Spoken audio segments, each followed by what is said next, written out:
शुरू करते हैं। Provision of offender act 1958।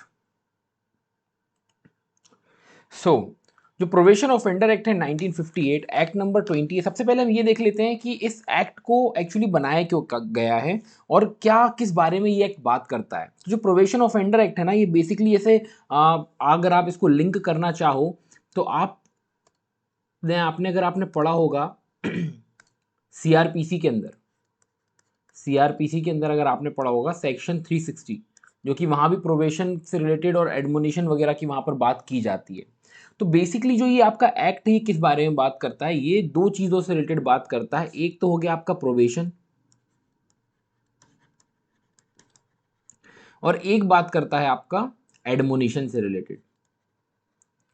अब बेसिकली एडमोनिशन हम देखें तो क्या है, एडमोनिशन बात करता है कि इतना कोई गंभीर अपराध नहीं है, ठीक है, वो सब हम क्राइटेरिया तो अंदर खैर चलिए देखेंगे, पर एडमोनिशन मतलब है कि डांट फटकार लगा के छोड़ दिया, ठीक है, एक तरीके से डांट फटकार लगा के छोड़ दिया कि फिर ऐसा नहीं आना पड़ेगा या कुछ और आगे कार्रवाई होगी। बट प्रोबेशन में क्या होता है, प्रोबेशन में क्या होता है कि गुड कंडक्ट के चलते कुछ समय के लिए रिलीज कर दिया जाता है, ठीक है, मतलब एक बार में पनिशमेंट ना देके कि ये इस तरीके से कि फिर बाद में एक समय दिया रहता है, अभी आगे पढ़ेंगे हम एक्ट में, कि फिर बुला के जो है सजा पे सुनवाई होती है।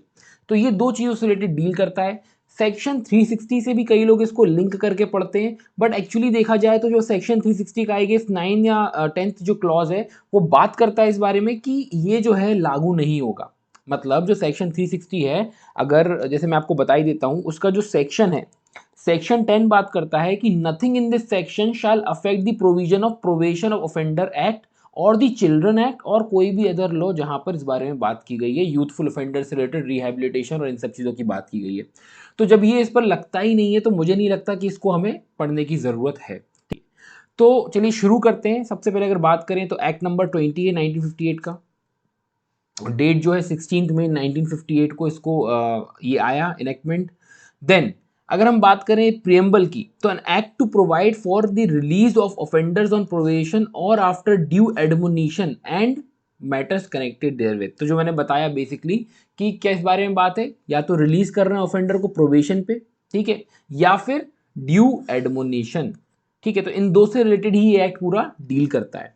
चलिए शुरू करते हैं सेक्शन 1 से। एक्ट को प्रोबेशन ऑफेंडर कहा जाएगा, एक्सटेंड करेगा ये होल ऑफ इंडिया पर, ये एक्सेप्ट जम्मू एंड कश्मीर हट चुका है, आपको मालूम है। ऑलराइट, देन आते हैं सबसेक्शन 2।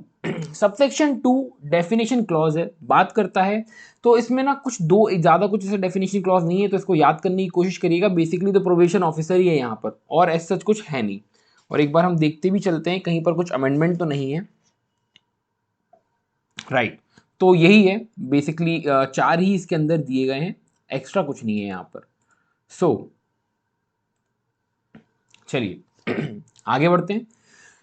कोड, सबसे पहले अगर हम बात करें 2A में कोड की, तो कोड का मतलब यहाँ पर सीआरपीसी से लिया गया है। मतलब कहीं पर भी इस एक्ट के अंदर अगर हम कोड को पढ़ेंगे तो हम वहाँ पर हम सीआरपीसी से मतलब इसका लेंगे। देन बी बात करता है प्रोबेशन ऑफिसर का। ये बहुत ही इंपॉर्टेंट है क्योंकि ये भी एक इस एक्ट के अंदर इंपॉर्टेंट रोल प्ले करता है कि प्रोबेशन ऑफिसर है। ये सेक्शन 13 में हम पढ़ते हैं कि कौन कौन होता है, स्टेट गवर्नमेंट अपॉइंट करती है, एक जो सोसाइटी होती है वहाँ का भी हो सकता है, तो हम देखेंगे डिटेल में आगे। तो बेसिकली यहाँ पर क्या लिखा हुआ है, probation officer means an officer appointed to be a probation officer और recognise as such under section 13 में। या तो उसको अपॉइंट ही कर दिया गया एज अ प्रोबेशन ऑफिसर, या फिर अंडर सेक्शन 13 उसको रिकॉग्नाइज किया गया है एज अ प्रोबेशन ऑफिसर। अब बेसिकली काम क्या होता है प्रोबेशन ऑफिसर का, तो इस एक्ट को देखना, एक तरीके से कोर्ट को असिस्ट करना, ये रिपोर्ट वगैरह भी सबमिट करता है रिलेटेड टू जो भी ऑफेंडर होगा, यूथफुल ऑफेंडर, उससे रिलेटेड रिपोर्ट वगैरह सबमिट करता है। तो बेसिक काम इसका क्या होता है, सुपरविजन वगैरह करना, ये सब इसका जो बेसिकली ड्यूटी होती है। देन आगे बढ़ते हैं। 2C बात करता है प्रिस्क्राइब के बारे में। देन 2D बात करता है वर्ड्स एंड एक्सप्रेशन जो यहाँ पर यूज किए गए हैं बट डिफाइन नहीं है इस एक्ट में, उसका मतलब कोड ऑफ क्रिमिनल प्रोसीजर से लिया जाएगा, जो कि हमने देखा 2A में कोड को भी उन्होंने वहां पर समझाया कि कोड मतलब सीआरपीसी से। आई होप यहां तक क्लियर है आपको डेफिनेशन क्लॉज तक। उसके बाद आगे बढ़ते हैं सेक्शन 3। सेक्शन 3 की ओर बढ़ते हैं। सेक्शन 3 बात करता है पावर ऑफ कोर्ट। अब ये जो मेन जो है ना सेक्शन 3-4, ये मेन है आपके, मतलब बेसिकली इन्हीं में इन्होंने बताया है एडमोनिशन के बारे में और प्रोबेशन के बारे में। तो बेसिकली 3 और 4 बहुत ही इंपॉर्टेंट हो जाते हैं, ये आपको ध्यान रखना है। चलिए, सेक्शन 3 बात करता है power of court to release certain offenders after admonition. Power of court मतलब कोर्ट के पास पावर है कि वो रिलीज कर सकता है कुछ ऑफेंडर्स को आफ्टर एडमोनिशन, मतलब डांट फटकार लगा के छोड़ सकता है, ये कोर्ट के पास पावर है, राइट। चलिए, तो इसको हम रीड करते हैं कि क्लाइंट को और बढ़िया तरीके से समझते हैं। तो यहां पर उन्होंने बोला when any person is found guilty of having committed an offence punishable under section 379, 380, 81, 404, 420 of IPC, तो मतलब ये थेफ्ट वाले सेक्शन हो गए, ठीक है, थेफ्ट इन हाउस और इस तरीके से ये जो सेक्शन यहां पर लिखे हुए हैं, या फिर कोई भी ऑफेंस जो कि पनिशेबल है with imprisonment for not more than 2 years। या तो उन्होंने बोला ये सेक्शन उन्होंने पर्टिकुलरली मेंशन कर दिया है कि कोई व्यक्ति अगर गिल्टी पाया गया जिसने ऑफेंस किया है सेक्शन 379, 380, 81, 404, 420 ऑफ आईपीसी का, या फिर कोई ऑफेंस जो कि पनिशेबल है इम्प्रिजनमेंट से for not more than 2 years, 2 साल से ज्यादा का नहीं होना चाहिए, और विथ फाइन, राइट। अब ये सेक्शन जो है आपको बताने की जरूरत नहीं है, आई होप कि आपको मालूम ही होंगे, ठीक है, कौन सा किस किस चीज से डील करता है। और बेसिकली आपको सिर्फ ये इस पर डिटेल में नहीं जाना है कि उसके अंदर क्या लिखा हुआ है। जब भी हम ऐसे लॉ पढ़ते हैं तो बेसिकली अगर आपने आईपीसी पढ़ा होगा तो आपको आइडिया होगा ही सही कि थेफ्ट और थेफ्ट से रिलेटेड जो भी वहां पे चलते हुए आ रहे होते हैं वो उनके बारे में बात कर रहा है। एंड देन 404 और 420 अलग बात है, ठीक है, क्रिमिनल में से प्रोबेशन आ जाता है 405 में आपका, और इधर तो वो थोड़ा सेक्शन को ध्यान रखिएगा। बेसिकली क्वेश्चन यहां से नहीं बनता, जब क्वेश्चन बनना होगा ना तो वो देखना है बेसिकली क्वेश्चन कहां से बनेगा। तो आपका जो क्वेश्चन है वो किस तरीके से आएगा कि क्या लिमिट, जैसे कि इंपॉर्टेंट क्या है कि 2 साल वाली जो लिमिट है, एक तो उन्होंने यहाँ पर सेक्शन मेंशन कर दी, दूसरा बोला कि ऐसा कोई अपराध जो कि पनिशेबल है वो 2 साल से ज्यादा का नहीं होना चाहिए, और विथ फाइन और with both under the IPC या फिर कोई अदर लॉ। अब दूसरी चीज जो बहुत ही इंपॉर्टेंट है कि प्रीवियस कन्विक्शन नहीं होना चाहिए। अगर किसी को रिलीज कर रहे हो मतलब उसने कोई ऑफेंस किया, चलो सपोज करो चोरी की है है ना, ड्वेलिंग हाउस में या कहीं भी इस तरीके से चोरी की है, और या फिर ऐसा कोई भी अपराध जिसमें 2 साल से कम की सजा है, तो पहले ये देखा जाएगा कि अगर हम इसको छोड़ेंगे भी डांट फटकार लगा के, अब बेसिकली रीजन क्या होता है कि यार पूरा उसका करियर पड़ा है, ठीक है, उसके बाद कि प्रीवियस इसका कोई, इसने पहले कभी कोई क्राइम नहीं किया है, ठीक है, चलो एक आध बार गलती हो गई, ठीक है, डांट फटकार करा के समझा दिया। क्योंकि बेसिकली इस एक्ट का पर्पस क्या है, इस एक्ट का पर्पस क्या है, इस एक्ट का पर्पस ये है कि अगर जो यूथफुल ऑफेंडर है अगर इनको भी आप जेल में भेज दोगे और उनके साथ रखते हो जो कि या तो हैबिचुअल ऑफेंडर हैं या फिर जो मेजर हैं जो इस तरीके से क्राइम काफ़ी करते रहते हैं, उनके साथ अगर इनको एक ही उस सेल में रखा जाएगा तो ये भी उसको देखकर वैसे ही होते जाएंगे, ठीक है। तो क्योंकि ऐसा ना हो इसलिए इस एक्ट को बेसिकली इसका जो है पर्पस एक ये है, ठीक है। इसमें एक इंपॉर्टेंट केस भी है, एक जुगल किशोर करके वर्सेस स्टेट ऑफ बिहार, वो भी काफ़ी इंपॉर्टेंट केस है, Jugal Kishore versus state of Bihar. चलिए बात हो गई है तो इसको भी हम थोड़ा सा देख लेते हैं। Jugal Kishore versus state of Bihar, 1973 का केस है। तो इसमें एक्चुअली एक बहुत ही इंपॉर्टेंट चीज डिसाइड हुई थी, इन्होंने यहाँ पर बोला था कि जो इस एक्ट का पर्पस एक तरीके से उन्होंने बताया था कंक्लूजन में कि जो ये एक्ट है प्रोबेशन ऑफ ऑफेंडर एक्ट, इसमें एक्चुअली उन्होंने बोला था कि जो यूथफुल ऑफेंडर है ना, यूथफुल ऑफेंडर को जो उन्होंने एक वर्ड यूज किया था ऑब्ड्यूरेट ऑफेंडर, जो इस तरीके से अपराध करते रह रहे हैं या फिर जो करते हुए आ रहे हैं, ठीक है, वो उनसे इनको दूर रखना है, सेपरेट रखना है। वरना क्या होगा ना कि जैसा बोलते हैं ना कि रंग की करते करते ऐसे लोगों को देखते तो उनसे फिर ऐसा ना हो कि इंस्पायर होके और फिर आगे उनके साथ उठना बैठना हो, तो क्या होता है मानसिकता भी जो है बदल जाती है या फिर उनके जैसा सोचने लगते हैं उनको देख के समझ के, तो वैसा ना हो, ठीक है। इसलिए इसका इन्होंने ये जो इंपॉर्टेंट केस है इसको ध्यान रखिएगा, Jugal Kishore versus state of Bihar 1973। और भी अगर आप पढ़ना चाहते हैं तो इसको आप डिटेल में देख सकते हैं क्या क्या इसके अंदर दिया हुआ था। चलिए, तो बेसिकली जो आपका सेक्शन 3 बात करता है कि कोर्ट के पास पावर है कि वो रिलीज कर सकता है ऑफेंडर को आफ्टर एडमोनिशन। अब उसके लिए क्राइटेरिया, एक रिक्वायरमेंट है वो पूरी करनी होगी तब जाकर ऐसा होगा। अब वो क्राइटेरिया क्या है, तो पहला बोला जैसे हमने सेक्शंस देख लिए कि ये सेक्शन के हो, या फिर ऐसा कोई अपराध जो कि 2 साल से ज्यादा के लिए हो, इम्प्रिजनमेंट ना हो उसको। तीसरा इन्होंने यहां पर बोला कोई भी प्रीवियस कन्विक्शन नहीं होना चाहिए उसके against, and no previous conviction is proved against him, right. उसके बाद जस्ट अ मिनट, एक सेकंड होल्ड करिएगा।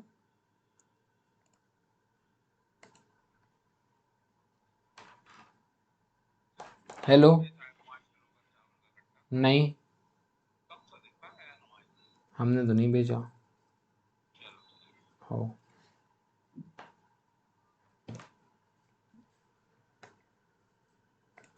ओके, सो हाँ, चलिए कंटिन्यू करते हैं। सो इन्होंने बोला यहाँ पर क्या बोला कि 2 साल वाली बात हो गई, और साथ ही साथ में and no previous conviction prove नहीं होना चाहिए उसके against, and the code by which the person is found guilty वो इस ओपिनियन का हो कि जो नेचर वगैरह देखा जाता है कि नेचर क्या है ऑफेंस का, ठीक है, एंड कैरेक्टर क्या है ऑफेंडर का, भाई अच्छे घर का है, पढ़े लिखे घर का है, ये सब चीजें ही तभी तो देखा जाएगा कहीं प्रीवियस इसने कोई अपराध तो नहीं किया। अगर उनको ऐसा लगता है उनके ओपिनियन में, देन कहीं पर कुछ भी दिया हो, कोर्ट अगर चाहे तो instant of sentencing him to any punishment, तो कोई पनिशमेंट नहीं देगी अगर कोर्ट को ऐसा लगता है, या फिर वो उसको रिलीज कर सकते हैं प्रोबेशन ऑफ गुड कंडक्ट पर under section 4, release him after due admonition. अब इन्होंने क्या बोला कि instant of sentencing him to any punishment, मतलब इन्होंने बोला कि पनिशमेंट नहीं दें और ना ही सेक्शन 4 का यूज करते हुए उसको प्रोबेशन भी नहीं, उसको डायरेक्ट रिलीज करने की बात करी जा रही है। मतलब इन्होंने क्या बोला, इसको एक बार और समझेंगे, सेक्शन 3 इंपॉर्टेंट है, कोर्ट के पास पावर है कि वो कुछ ऑफेंडर्स को चाहे तो आफ्टर एडमोनिशन मतलब डांट फटकार लगा के छोड़ सकता है, उनको सजा नहीं देगा। अब सजा कब नहीं देगा, तो इन्होंने बोला कि उसने 2 साल से कम वाला ऐसा कोई अपराध किया है, ठीक है, और प्रीवियसली उसने कोई कन्विक्शन मतलब पहले कभी कोई क्राइम नहीं किया, एक तरीके से प्रीवियसली कन्विक्ट नहीं हुआ है मतलब, राइट। तो अगर कोर्ट को उसके ओपिनियन में लगता है कि नेचर को, ऑफेंस के नेचर को देखते हुए, ऑफेंडर के कैरेक्टर को देखते हुए, तो वो जो है सजा वगैरह नहीं देगा, ना ही प्रोबेशन पर उसको रिलीज करेगा, मतलब डायरेक्ट रिलीज कर देगा, ठीक है, कि जाओ घर जाके सो जाओ, ठीक है, इस तरीके से मतलब डायरेक्ट रिलीज कर देगा, ठीक है। देन एक्सप्लेनेशन आता है for the purpose of this section, अब ये बहुत ही इंपॉर्टेंट एक्सप्लेनेशन है, बात करता है प्रीवियस कन्विक्शन के बारे में। For the purpose of this section, previous conviction against a person shall include any previous order made against him under this section. अब previous conviction को इन्होंने बोला कि previous conviction मतलब क्या, तो इन्होंने बोला कि previous conviction against a person यहां पर इंक्लूड करेगा कोई भी प्रीवियस ऑर्डर जो उसके अगेंस्ट दिया गया हो अंडर इस सेक्शन में, मतलब सेक्शन 3 में, सेक्शन 4 में, मतलब पहले कभी भी उसको ऐसे करके छोड़ दिया था, तो ये जो छोड़ा है ना इस तरीके का, या तो प्रोबेशन पे या फिर एडमोनिशन पे, तो इसको भी प्रीवियस कन्विक्शन माना जा रहा है। प्रीवियस कन्विक्शन ये इंक्लूड करता है, ये एक्सप्लेनेशन बहुत ही इंपॉर्टेंट है, कई लोग इसको मिस इंटरप्रेट कर लेते हैं, तो आप इसको ध्यान रखिएगा, समझिएगा कि प्रीवियस कन्विक्शन मतलब क्या है। प्रीवियस कन्विक्शन में इंक्लूड कर रहा है एनी प्रीवियस ऑर्डर, कोई भी प्रीवियस ऑर्डर जो है उसके अगेंस्ट किया गया है इस सेक्शन में या फिर सेक्शन 4 में, जो हम आगे देखेंगे प्रोबेशन ऑफ गुड कंडक्ट के बारे में बात करता है। आई होप आपको यहां तक सेक्शन 3 क्लियर होगा, इंपॉर्टेंट है, अगर कोई डाउट है तो आप पूछ सकते हैं, राइट। चलिए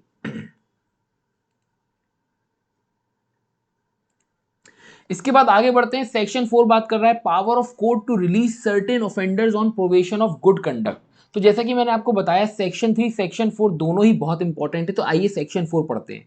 अभी हमने देखा एडमोनिशन से रिलेटेड बात हो गई, अब बात करते हैं प्रोबेशन ऑफ गुड कंडक्ट के चलते उसको रिलीज करा जाता है कुछ समय के लिए, ठीक है, और फिर बाद में बुला सकते हैं उसको, बाद में बुला के सजा सुना सकते हैं, राइट। तो चलिए इसको रीड करते हैं और एक एक लाइन को समझते हैं। सबसेक्शन 1 बात करता है when any person is found guilty of having committed an offence not punishable with death. अब यहाँ पर भी ऑब्वियसली बात है, ऊपर हमने देखा कि वहां पर भी कुछ एक रिक्वायरमेंट थी कि ये अगर पूरा होगा, ऐसा ऐसा होगा, तो हम इस डिसीजन पे या इस उस पर हम पहुंचेंगे।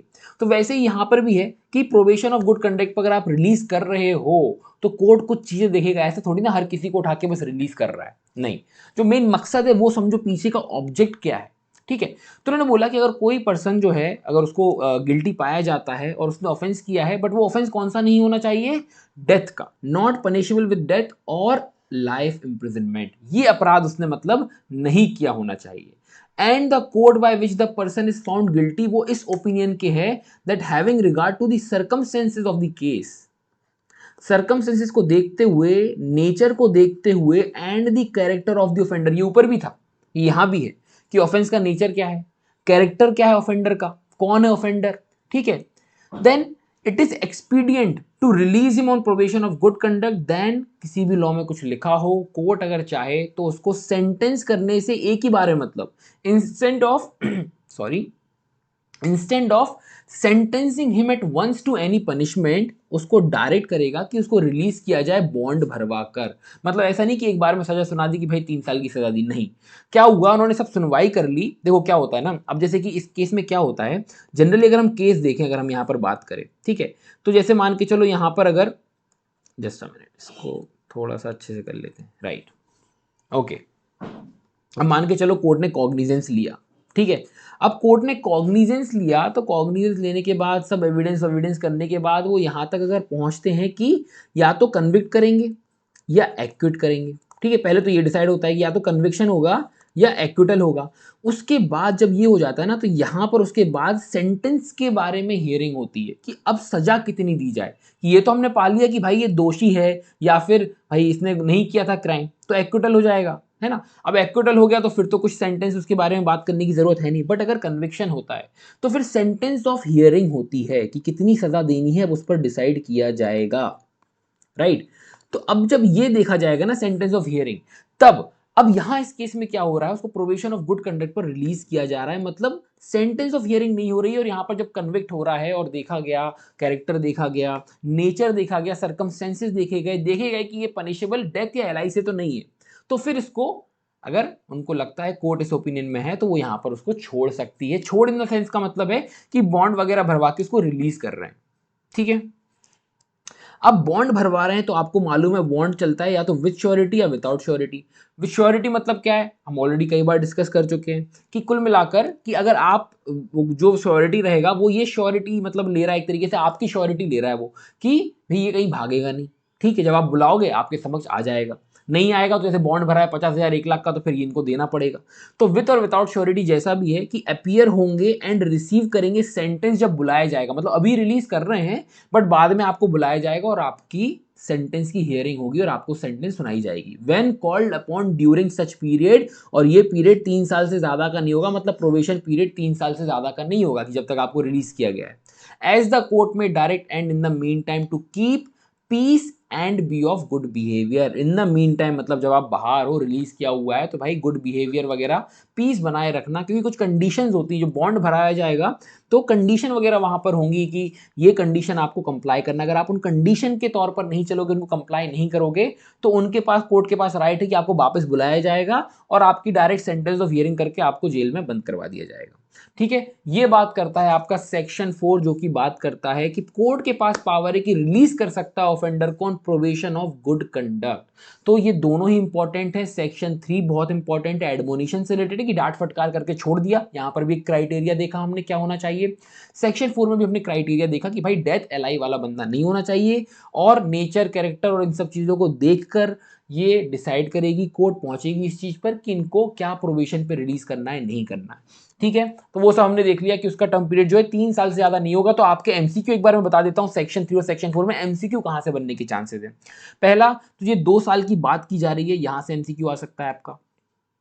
जो भी मैं बताऊं तो इनको आप हाईलाइट कर लीजिएगा तो आपको आइडिया लग जाएगा। मैं स्टार बना देता हूं। एक तो ये हो गया 2 साल वाला, ठीक है। दूसरा, प्रीवियस कन्विक्शन नहीं होना चाहिए, इस पर भी क्वेश्चन बन सकता है। और प्रीवियस कन्विक्शन में इंक्लूड क्या किया है, इस पर भी क्वेश्चन बन सकता है, ये बहुत ही इंपॉर्टेंट है, ठीक है। चलिए आगे बढ़ते हैं। उसके बाद सेक्शन 4 की बात करें तो आपका यही डेथ और एलआई से नहीं होना चाहिए, ये भी एक एमसीक्यू है। दूसरा, जो 3 साल से ज्यादा का नहीं होगा प्रोबेशन पीरियड, ये भी आपका अपने आप में एक एमसीक्यू है। आगे बढ़ते हैं। Provided that the court shall not direct such release of an offender unless वो सेटिस्फाई ना हो जाए दैट द ऑफेंडर या फिर उसका surety if any has a fix place of abode और रेगुलर ऑक्यूपेशन। अबोर्ड मतलब भाई आप जहां रह रहे हो, या फिर रेगुलर आप ऑक्यूपेशन मतलब आप काम वगैरह आपका वहां पे कर रहे हो, ठीक है। तो इन्होंने क्या बोला, या तो ऑफेंडर या श्योरिटी। कोर्ट जब तक रिलीज नहीं करेगी जब तक वो ये सेटिस्फाई ना हो जाए कि ऑफेंडर या श्योरिटी जो है उसका कोई फिक्स प्लेस है अबॉर्ड या फिर रेगुलर ऑक्यूपेशन का, जहां पर उसके पास ज्यूरिडिक्शन है कोर्ट के पास, in the place over which the court exercises jurisdiction. मतलब मान के चलो कि एमपी है, ठीक है, एमपी का कोर्ट है, तो एमपी के अंदर इनका या तो प्लेस ऑफ अबोर्ड या फिर रेगुलर ऑक्यूपेशन होना चाहिए, जहां पर ये काम करते हो या रहते हो, ठीक है। किन दोनों में से एक भी हो तो भी चलेगा, ऑफेंडर हो तो भी चलेगा या फिर श्योरिटी हो तो भी चलेगा, राइट। इन दोनों में से कोई भी हो ये चीज चलेगी, ठीक है। चलिए, तो ये हो गया आपका। आगे बढ़ते हैं। सबसेक्शन 2 क्या बात करता है, before making any order under subsection 1। Subsection 1 में जो उन्होंने ऑर्डर दिया रिलीज का on probation of good conduct, तो इन्होंने बोला कि इसके पहले कोर्ट जो है ना कंसीडरेशन में लेगा एक रिपोर्ट को। जैसे कि मैंने स्टार्टिंग में भी हम इंट्रोडक्शन इसका देख रहे थे कि प्रोबेशन ऑफिसर के बारे में मैंने बताया था, जो हमने 2B में देखा था कि उसका काम क्या है। तो मैंने आपको वहां पर बताया था कि इसकी ड्यूटी है, क्या क्या काम करता है, सुपरवाइज करता है, एक रिपोर्ट भी बना के देता है, मैंने आपको बताया था। सबसे पहले तो प्रोबेशन ऑफिसर को ध्यान रखना है, एक ही यहाँ पर मेनली यहाँ पर सेक्शन 2 के अंदर है, तो हमें ध्यान रखना है। इसको आप किसी भी तरीके से याद रख सकते हो। प्रोबेशन पी से स्टार्ट हो रहा है, इसको उल्टा कर दोगे तो बी बन जाएगा। तो इस तरीके से आप कोई भी ट्रिक से याद कर सकते हो। सो सेक्शन 3 में यहाँ पर सबसेक्शन 2 बोल रहा है, सेक्शन 4 का सबसेक्शन 2 यहाँ पर बात कर रहा है कि जो रिपोर्ट बना के देगा और कोर्ट जो है उसको कंसीडरेशन में लेगी, राइट। जो भी केस चल रहा है उससे रिलेटेड प्रोबेशन ऑफिसर जो है एक रिपोर्ट बनाता है और कोर्ट जो है उसको कंसीडरेशन में लेती है ऐसे डिसीजन पे आने के लिए कि क्या इसको रिलीज करना चाहिए या नहीं। चलिए, अब वो रिपोर्ट में क्या होगा तो आगे हम देखेंगे। चलिए आगे बढ़ते हैं। सबसेक्शन 3, सबसेक्शन 3 बात करता है when an order under subsection 1 is made, court may, if it is of opinion that the interest of the offender and of the public, क्या बात कर रहा है, interest of the offender and किसका, public का, in addition pass a supervision order directing that the offender shall remain under the supervision। मतलब बोल रहा है कि ठीक है आप रिलीज कर रहे हो, ठीक है बढ़िया है, आप रिलीज कर रहे हो वो ठीक है, बट अगर कोर्ट इस ओपिनियन में उसको लगता है कि ऑफेंडर के, मतलब उसको लगता है ऑफेंडर के हित के लिए या फिर पब्लिक चीज को ध्यान में रखते हुए कि एक सुपरविजन ऑर्डर देख देगा कि कोई उस पर निगरानी टाइप ऑफ रखे, ठीक है, तो ये एडिशन में क्या बोल रहे हैं कि एडिशन में पास कर दिया जाएगा एक सुपरविजन ऑर्डर, एक सुपरविजन ऑर्डर दे दिया जाएगा, ये डायरेक्ट करते हुए कि ऑफेंडर जो है वो अंडर सुपरविजन रहेगा किसके, प्रोबेशन ऑफिसर के, राइट। किस जिसका भी नाम रख दिया जाएगा वो वहां पर प्रोबेशन ऑफिसर रहेगा। कितने समय से ज्यादा के लिए नहीं होगा, तो not being less than 1 year, 1 साल से ज्यादा के लिए ये नहीं होगा। ये इंपॉर्टेंट है, ये आपको ध्यान रखना है, ये आपका एमसीक्यू भी है, राइट। 1 साल से ज्यादा का सुपरविजन का ऑर्डर नहीं दिया जाएगा। अब ये कब हुआ, जनरली ऐसा नहीं हो रहा था, बट रिलीज कर रहे हैं, कोर्ट को लगा उसके ओपिनियन में कि यार एक सुपरविजन थोड़ा कुछ समय के लिए सुपरविजन की, भाई एडिक्शन वगैरह ना हो, कोई नशे की लत ना लग जाए या फिर वापस से ही गलत काम में ना जाए, है ना, पीस बना के रहे, मतलब कुल मकसद ये है। तो ये सुपरविजन ऑर्डर इस तरीके से दे सकते हैं, किसी प्रोबेशन ऑफिसर को वहां पर नाम मेंशन होगा तो वो सुपरवाइज करेगा, मतलब एक तरीके से देखेगा कि सब बढ़िया तरीके से चले, right. And may in such supervision order impose such condition, जो उनको ठीक लगेगा वैसी कंडीशन भी वो डाल सकते हैं, वो कंप्लाई करना रहेगा, ऑलराइट, ऑफेंडर को। तो ये हो गया आपका सबसेक्शन 3। यहां से मैंने आपको बता दिया एमसीक्यू जो बन सकता है वो ये बन सकता है कि 1 साल से ज्यादा के लिए सुपरविजन ऑर्डर नहीं दिया जाएगा। देखिए मैं जो भी बता रहा हूं आपको एमसीक्यू, ये बहुत ही इंपॉर्टेंट है। अगर आपने जो भी, अगर हम देखें छोटे मोटे जो एक्ट होते हैं, ये भी बहुत छोटा एक्ट है, हार्डली में कुछ 30-35 निकल के आते हैं कुछ की यार यहाँ से एमसीक्यू बन सकता है, तो उतना भी अगर आप कर लोगे ना एक बार, मतलब साइड में लिख लिया या कहीं और, उतना उतना भी आपने रिवाइज कर लिया, आपका काम बन जाएगा, उसके बाहर कुछ नहीं आएगा, ठीक है। चलिए देन आगे बढ़ते हैं सबसेक्शन 4। सबसेक्शन 4 किस बारे में बात करता था, court making a supervision order under subsection 3 shell require the offender before he is released to enter into a bond with or without sureties to observe the condition specified in such order and such additional condition with respect to residence, abstention from intoxicants or any other matter as the court may regard to the particular circumstance consider fit to impose for preventing a repetition of the same offense or a commission। देखिए एक एक line क्यों पढ़ना जरूरी है, जिससे आपको समझ में आए, वरना मैं डायरेक्ट यहाँ का क्रक्स भी बता सकता हूँ कि सेक्शन 4 इस बारे में बात करता है, बट एक एक लाइन का मतलब इसलिए आपको बताया जाता है जिससे आपको पर्टिकुलर मतलब समझ में आए कि ये बोल क्या रहा है एक एक लाइन, ठीक है। अब यहां पर क्या हो रहा है, सबसेक्शन 4 में कोर्ट जो सुपरविजन ऑर्डर दे रही है, हमने देखा सेक्शन 3 में, सेक्शन 3 में दे रही कितने समय से ज्यादा का नहीं होगा, 1 साल से ज्यादा का नहीं होगा। तो यहां पर बोल रहे हैं कि जो सुपरविजन ऑर्डर दिया जा रहा है सबसेक्शन 3 में, वो चाहे तो ऑफेंडर को बोल सकते हैं कि उसको रिलीज करने से पहले यहां पर बॉन्ड भरवाया जा रहा है, जो हमने ऊपर भी देखा था, विद और विदाउट श्योरिटी, इस बारे में हमने बात की।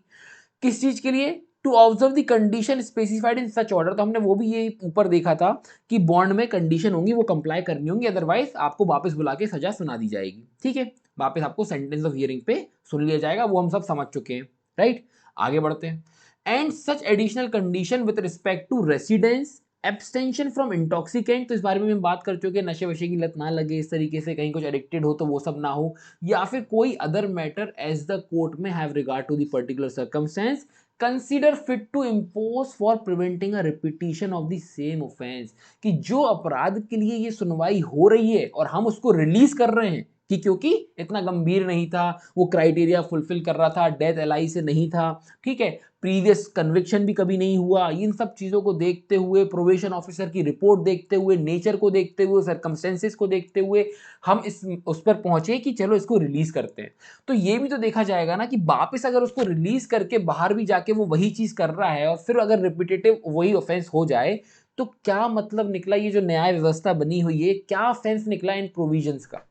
तो कुल मिलाकर बोल रहे हैं एक तरीके से यहाँ पर कि वो ये सब ना करे, उससे रिलेटेड भी ये कंडीशंस डाल सकते हैं। जो एडिशनल कंडीशन की बात की जा रही है वो इसी चीज से रिलेटेड की जा रही है, रेसिडेंस से रिलेटेड, एब्सटेंशन फ्रॉम इंटॉक्सिकेंट से रिलेटेड, या कोई भी अदर मैटर जो कि उनको फिट लगता है, जिससे वो कौन है यहाँ पर, कोर्ट प्रिवेंट कर सकता है कि ये सेम ऑफेंस ना करे, या फिर commission of other offences bye the offender, कोई अदर ऑफेंस भी वो ना करे। ये बेसिकली सबसेक्शन 4 का यहां पर मतलब है कहने का, राइट। आगे बढ़ते हैं। सबसेक्शन 5 बात करता है court making a supervision order under subsection 3, वो एक्सप्लेन करेंगे ऑफेंडर को terms and condition of the order, right, कि भाई सुपरविजन ऑर्डर है, ऐसा ऐसा आपको रहना है, इस तरीके से ये कंडीशन कंप्लाई करनी है, and shall forthwith furnish one copy of the supervision order to each of the offender, जो भी ऑफेंडर है एंड श्योरिटी उनको कॉपी दी जाएगी ऑर्डर की। क्यों? क्योंकि रिलीज कर रहे हैं, बॉन्ड भरवाया है, तो श्योरिटी को भी कॉपी देनी रहेगी, ठीक है, कि ये सुपरविजन ऑर्डर है, ये कंडीशन है ये बॉन्ड की, अगर ये ब्रेक करेंगे तो बॉन्ड भरवाना पड़ेगा और आपको वापस बुलाकर सजा सुनाई जाएगी, राइट। तो ये आपका सेक्शन 4 था। सेक्शन 3 सेक्शन 4 इस एक्ट के सबसे मेन सेक्शन है और सबसे इंपॉर्टेंट सेक्शन है। यही दो सेक्शन है जो कि बेसिकली हमने स्टार्टिंग में बात की थी कि ये एक्ट डील करता है प्रोबेशन और एडमोनिशन से। वैसे हमने देखा था सीआरपीसी में भी 360 में काफी कुछ दिया हुआ है, बट उसके अंदर जो सबसेक्शन 10 है वो बोलता है कि वहां पर जो भी उस सेक्शन में दिया है वो अफेक्ट नहीं करेगा प्रोबेशन ऑफ ऑफेंडर एक्ट को, तो हमने उसको नहीं पढ़ा, बट अगर आप बोलेंगे तो हम उसको भी देख लेंगे, बट ऐसा जरूरत नहीं है आपके यहाँ पर, ठीक है। हमने इसका देखा कि ऑब्जेक्ट वगैरह क्या है, हमने बात की, और इसका जो मेन है इसमें डेफिनेशन क्लॉज में एक ही था, टू बी जो आपको ध्यान रखना है, प्रोबेशन ऑफिसर और कुछ ध्यान नहीं रखना है, तो सिंपल है, पी और बी उल्टा कर दो, इस तरीके से ट्रिक बना लो। उसके बाद हमने सेक्शन 3 देखा, हमने केस देखा Jugal Kishore versus state of Bihar 1973, जो बेसिक मुझे बताना था मैंने बता दिया। अगर आप डीप में इसको समझना चाहते हैं तो आप इसको सर्च भी कर सकते हैं, अदरवाइज आप बताएंगे तो मैं भी इसका आपको एक प्रॉपर थोड़ा सा बता दूंगा, ठीक है। तो बेसिकली हमने यहाँ पर देखा कि जो आपका यूथफुल ऑफेंडर है इस केस में, उसमें उन्होंने एक्चुअली मेन तरीके से इस एक्ट का पर्पस ही बताया था कि इस एक्ट का मेन पर्पस क्या है कि यूथफुल ऑफेंडर को यहाँ पर ऑब्ड्यूरेट ऑफेंडर से सेपरेट रखा जाए, इस कारण से। वरना जैसे बोलते ना कि जैसी आपकी संगति, मतलब जिन लोगों के साथ उठते बैठते हो वैसी संगति हो जाती है ना, मतलब संगति सुधारो, जैसे नहीं बोलते घर वाले संगति सुधारो, लेट आ रहे हो है, आवारा दोस्तों के साथ मत घूमो, तो वैसी वाली चीज है कि भाई आवारा लोग के साथ घूमोगे तो आवारा हो जाओगे, ठीक है। तो वैसा ही यहाँ पर कुछ थोड़ा कॉन्सेप्ट इस तरीके का है। तो सेक्शन 3 बात करता है एडमोनिशन से कि भाई डांट फटकार के चलते छोड़ दिया, ठीक है, डांटा फटकारा कि अब आगे से मत करना, ठीक है, इन चीज़ों में, वरना ऐसा कर देंगे वैसा कर देंगे, और इस तरीके से ऐसे घर वाले डांटते, वैसे ही यहाँ पर सेक्शन 3 और सेक्शन 4 है कि गुड कंडक्ट के चलते प्रोबेशन पे रिलीज किया जा रहा है ऑफेंडर को, ठीक है, कि भाई उसमें भी देखते ना, रिपोर्ट वगैरह देखा हमने, सबमिट की जाएगी, वहां पे हमने देखा नेचर क्या है, कैरेक्टर क्या है ऑफेंडर का, ठीक है, तो फिर इस तरीके से सेक्शन 4 लगेगा। चलिए आगे बढ़ते हैं सेक्शन 5 पे। सेक्शन 5 बात करता है power of court to require release offenders to pay compensation and cost. अब कोर्ट है जो इन पर ऑफेंडर पे ये कंपनसेशन और कॉस्ट वगैरह वसूल सकती है। कॉस्ट क्या हो गई, जैसे कि जो चल रहा है केस की प्रोसीडिंग, ठीक है, वकील वकील इन सब चीज़ों की फीस लगती नहीं लगती, तो उसकी कॉस्ट को वसूलना, और साथ ही साथ कंपनसेशन भी, तुमने भाई अपराध किया है, सपोज करो कि हर्ट वगैरह किया, किसी को मारा, ठीक है, तो उसको जो भी कंपनसेशन एक देना है वो कंपनसेशन भी इनसे लिया जा सकता है।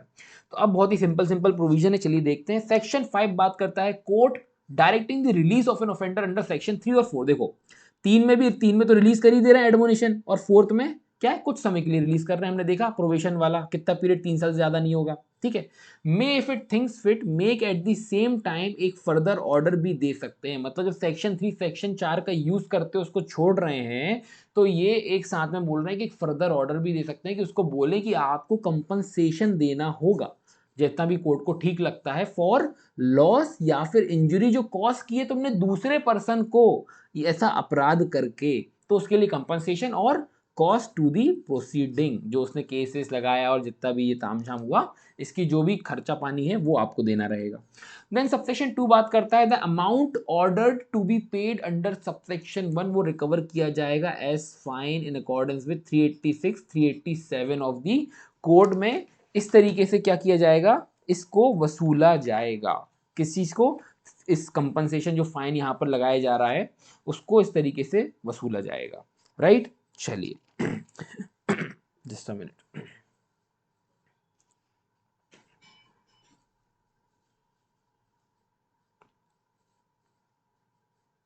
ओके, आगे बढ़ते हैं।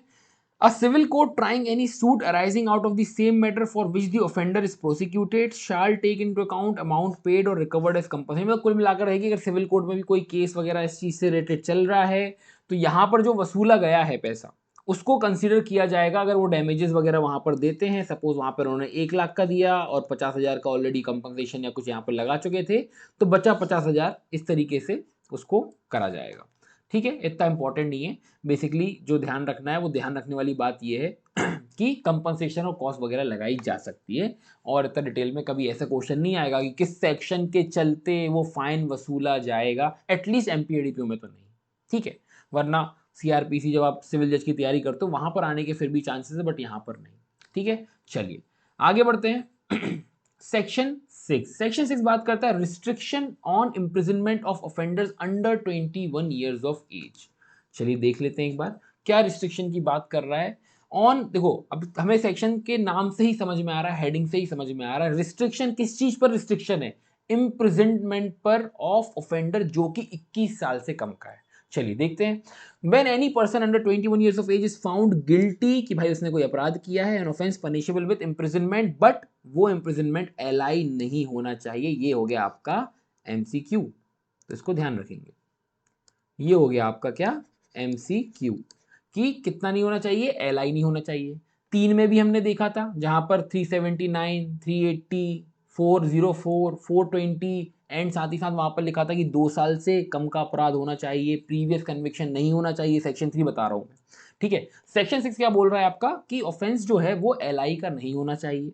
ठीक है, आगे बढ़ते हैं। The code by which the person is found guilty shall not sentence him to imprisonment, जो है यहाँ पर क्या बोल रहा है, 21 साल से कम का कोई है, मतलब यूथफुल ऑफेंडर की बात की जा रही है कि अगर वो दोषी पाया जाता है ऐसे कोई अपराध का जो कि क्या नहीं है, एलआई नहीं है, इम्प्रिजनमेंट फॉर लाइफ नहीं है, तो कोर्ट क्या करेगा, अगर कोर्ट को पता चला कि हाँ भाई ये गिल्टी है इस चीज का, वो उसको सेंटेंस नहीं करेगा, मतलब इम्प्रिजनमेंट नहीं देगा। ये जनरल है। अब यहां पर आ जाता है एक्सेप्शन, सॉर्ट ऑफ कह सकते हो आप, कि अनलेस वो सेटिस्फाई हो जाए कि जो सर्कमस्टेंसेस है केस का, नेचर जो है ऑफेंस का, मतलब हो सकता है ग्रेविटी हो या कुछ ऐसा rarest of the rare type हो जाता है, कुछ इस तरीके से कुछ ना हो, कैरेक्टर को ध्यान में रखते हुए, ठीक है, इन सब चीजों को ध्यान में रखते हुए उसको लगता है कि ये डिजायरेबल नहीं होगा कि हम इसको सेक्शन 3 सेक्शन 4 में छोड़ दें, तो कोर्ट जो है सेंटेंस ऑफ इम्प्रिजनमेंट पास कर देगी उस ऑफेंडर पे। हाँ, रीजन रिकॉर्ड करना पड़ेगा कि अगर आप उसको सेक्शन 3 सेक्शन 4 में छोड़ सकते थे तो आपने क्यों नहीं छोड़ा, रीजन वगैरह रिकॉर्ड कर लिए जाएंगे। आई होप इतना क्लियर है। आगे बढ़ते हैं subsection 2, for the purpose of satisfying itself, कि ये डिजायरेबल क्यों नहीं है, इसको डील करना सेक्शन 3 सेक्शन 4 में विद एन ऑफेंडर जो कि सबसेक्शन 1 में। कोर्ट जो है कॉल करेगा for a report from probation officer और कंसीडर करेगा रिपोर्ट को, मतलब कुल मिलाकर प्रोबेशन ऑफिसर असिस्ट कर रहा है इनको एक रिपोर्ट देके कि जिससे ये बेहतर डिसीजन कर सकें, बेहतर अपना जजमेंट दे सकें। ठीक है, if any and any other information जो अवेलेबल होगी relating to the character and physical and mental condition of the offender, कि उसकी मेंटल कंडीशन, फिजिकल कंडीशन क्या है, कैसे घर को बिलोंग करता है, या पहले कहीं कुछ कन्विक्शन या क्राइम या इस तरीके से लूटपाट तो नहीं करते रहता, छोटे मोटे अपराध, इन सब चीज़ों से रिलेटेड जो है रिपोर्ट वगैरह सबमिट की जाती है। ठीक है, चलिए ये हो गया आपका सबसेक्शन 2। सेक्शन 6 से हमें क्या समझ में आया, हमें ये समझ में आया कि 21 साल से कम के उसकी यूथफुल ऑफेंडर, एक तरीके से 21 साल से कम के कोई व्यक्ति की बात हो रही है कि वो, बट यहाँ पर एक चीज़ इंपॉर्टेंट है कि उसने एलआई वाला कोई अपराध ना किया हो, मतलब ऐसा कोई अपराध जिसकी सजा जो है एलआई हो सकती है, वो अपराध ना किया हो, तो फिर उसको यहाँ पर रिलीज कर दिया जाएगा, अगर कोर्ट को लगता है तो। ठीक है, ये यहाँ पर बात की जा रही है। ऑलराइट, चलिए उसके बाद हमने सबसेक्शन 2 भी देख लिया कि डील करते वक्त रिपोर्ट है, तो हमने सेक्शन 4 में भी देखा था कि जब उसको प्रोविजन पे रिलीज कर रहे थे तब भी यहाँ पर रिपोर्ट की बात हो रही थी। बट ध्यान आ रहा होगा सेक्शन 3 में ऐसा कुछ नहीं था। एक बार मैं वापस आपको ले जाके याद दिला देता हूँ, सेक्शन 3 में यहाँ पर ऐसा कुछ नहीं था। ठीक है, चलिए सेक्शन 4 और सेक्शन 6 में यहाँ पर बात हो रही है प्रोबेशन ऑफिसर के रिपोर्ट के बारे में। बहुत ही सिंपल एक्ट है, कुछ नहीं है, बस 3 और 4 को ध्यान रखना है, बाकी सब स्मूथली चलेगा। ठीक है, चलिए सेक्शन 7 बात कर रहा है कि जो रिपोर्ट है ना प्रोबेशन ऑफिसर की, ये कॉन्फिडेंशियल होगी। अब इसमें क्या याद रखना है आप बताइए। तो report of a probation officer referred to subsection 2 of section 4, ऊपर देखा, और 6 के 2, जैसे मैंने आपको बताया 4 और 6 में ही बात हो रही है इसकी रिपोर्ट की, तो 6 का 2 4 का 2, कितना सिंपल है। तो वहां पर ट्रीट किया जाएगा इसको कॉन्फिडेंशियल, प्रोवाइडेड दैट कोर्ट को अगर लगता है तो कम्युनिकेट कर देंगे सब्सटेंस इंफॉर्मेशन, जो इंपॉर्टेंट, जो क्रक्स है मेनली जो उस रिपोर्ट का, वो ऑफेंडर को बता दिया जाएगा एंड उसको अपॉर्चुनिटी दी जाएगी of producing such evidence as may be relevant to the matter stated in the report. ठीक है, तो ये आपका सेक्शन 7 है कि कॉन्फिडेंशियल रखा जाएगा, सब्सटेंस इंफॉर्मेशन कम्युनिकेट कर दी जाएगी, फिर उसको मौका दिया जाएगा अपॉर्चुनिटी का कि आप कोई एविडेंस प्रोड्यूस करके कुछ अपनी तरफ से प्रूव करना चाहते हो, तो कुल मिलाकर उससे रिलेवेंट, उस मैटर से रिलेटेड ये भी अपना पक्ष जो है पेश कर सकते हैं। एक तरीके से ओबीएच कह सकते हो आप, opportunity of being heard sort of. तो ये हो गया सेक्शन 7। आगे बढ़ते हैं, यहाँ तक क्लियर है? फटाफट एक बार बता दो, आप थोड़ा सा लेट आए हैं आज, बट यहां तक जो हमने पढ़ा समझ में आया आपको? कविता, जो भी अभी तक हमने पढ़ा समझ में आया?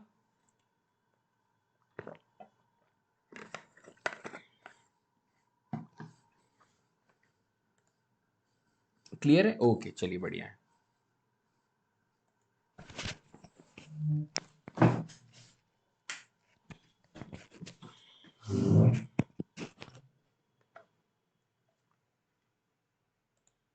अच्छा, कोई दिक्कत नहीं है, खाना ज़रूरी है। वैसे भी देखिए लेक्चर्स रिकॉर्डिंग अवेलेबल है, तो इतना कोई इशू नहीं है। अगर नहीं होता तो फिर दिक्कत होती, वरना फिर मैं स्टार्ट भी नहीं करता। मैंने शुरू भी इसलिए कर दिया था कि कोई दिक्कत नहीं है। चलिए ओके, सो वो तो आपने जो छूटा, जो भी थोड़ा बहुत छूटा है, इतना कुछ डिस्कशन हुआ भी नहीं था इनिशियली, थोड़ा बहुत ही पढ़ा था, तो आप उसको देख भी सकते हैं, रिकॉर्डिंग अवेलेबल है, तो कोई इशू नहीं है। ठीक है, चलिए सेक्शन 8 जो है बात कर रहा है variation of condition of provision के बारे में। मतलब कंडीशन, अब कौन सी कंडीशन होंगी? जैसे हमने बॉन्ड भरवाया, तो बॉन्ड में कुछ कंडीशन थी कि कंप्लाई करना है। अब उन कंडीशन में अगर कोई बदलाव आ जाए, कोई चेंज आ जाए, तो उन चीज़ों के बारे में यहाँ पर बात हो रही है। एक बार देख लेते हैं इसको।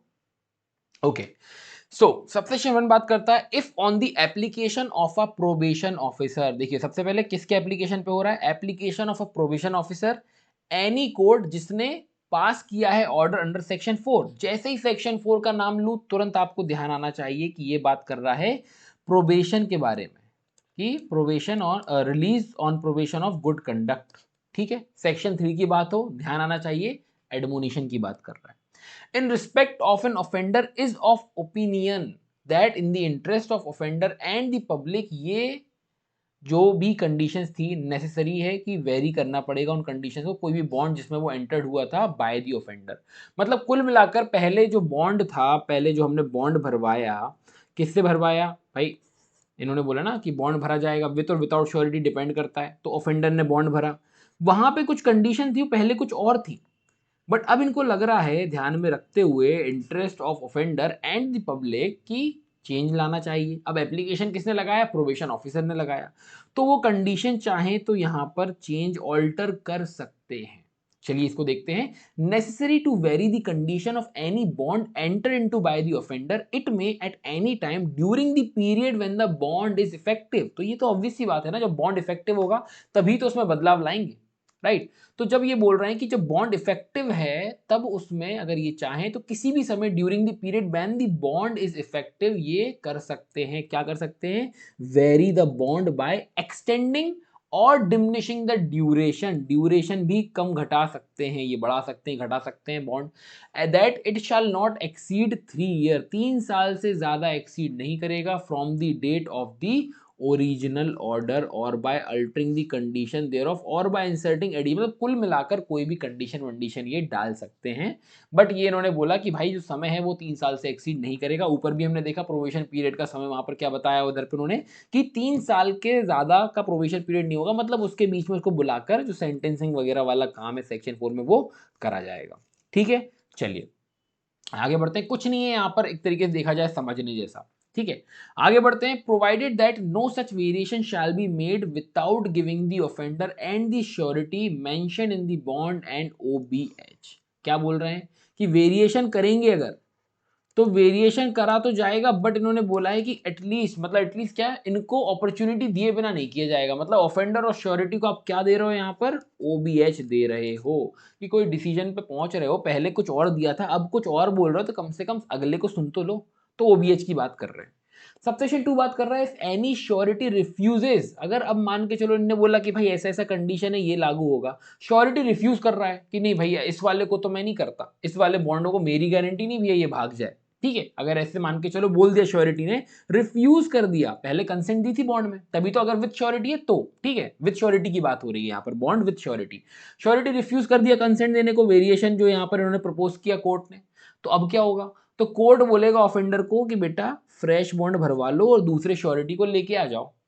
ठीक है, and if the offender refuses और fails to do so, court उसको बुलाएगा, सेंटेंस सुनाएगा उस ऑफेंस के लिए जिसके लिए वो गिल्टी है। अगर श्योरिटी नहीं है और अगर विद श्योरिटी ही भरवाना है और अगर नहीं है तो फिर कुछ नहीं कर सकते। अगर चेंज करोगे तो दूसरे श्योरिटी ले आओ, या फिर ऑफेंडर ही रिफ्यूज कर रहा है या फेल कर गया, जैसा बोला वेरिएशन को, है ना, जो भी कंडीशन डाली वो कंप्लाई नहीं किया, तो फिर जैसा कि मैं बोल रहा हूं आपको कि अगर नहीं कंप्लाई किया तो बुलाया जाएगा और सेंटेंस की हियरिंग होगी। तो वो भी हमने देखा था एक बार, आप वापस से वो चाहो तो वो डायग्राम आप देख सकते हो, जो थोड़ा सा हमने कुछ ऐसा ये कि यहाँ पर कॉग्निजेंस वगैरह लिया हुआ था, इसके बाद ये केस चल रहा है, एविडेंस एविडेंस सब हुआ, दोनों की सुनवाई उनवाई जो भी जैसा भी है, उसके बाद यहाँ पर डिसाइड होता है या तो कन्विक्शन या एक्विटल।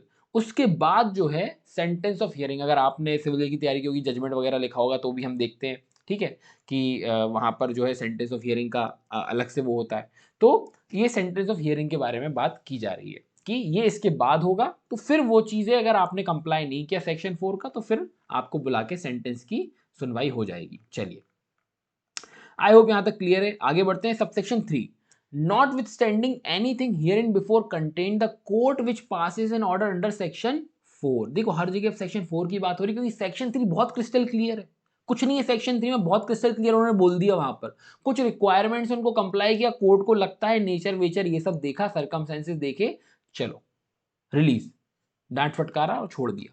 सेक्शन 4 में ही बस हमें मेनली जो है थोड़ा उससे रिलेटेड चीज़ों को पढ़ना पड़ रहा है, बॉन्ड से रिलेटेड, कंडीशन वेरिएशन हो गया, कंपनसेशन हो गया, कॉस्ट हो गया। ठीक है, तो यहां पर क्या बोल रहा है कि कोर्ट ने जो आदेश दिया है सेक्शन 4 में, in respect of an offender में, अगर वो उनको लगता है तो, if it is satisfied on an application made by the probation officer that the conduct of offender has been such so as to make it unnecessary that he should be kept any longer under supervision, कि उसका conduct इस तरीके से है कि ज़रूरी नहीं है कि उसको सुपरविजन के अंदर रखा जाए, तो उसको डिस्चार्ज कर दिया जाएगा बॉन्ड, और बॉन्ड एंटर्ड बाय हिम।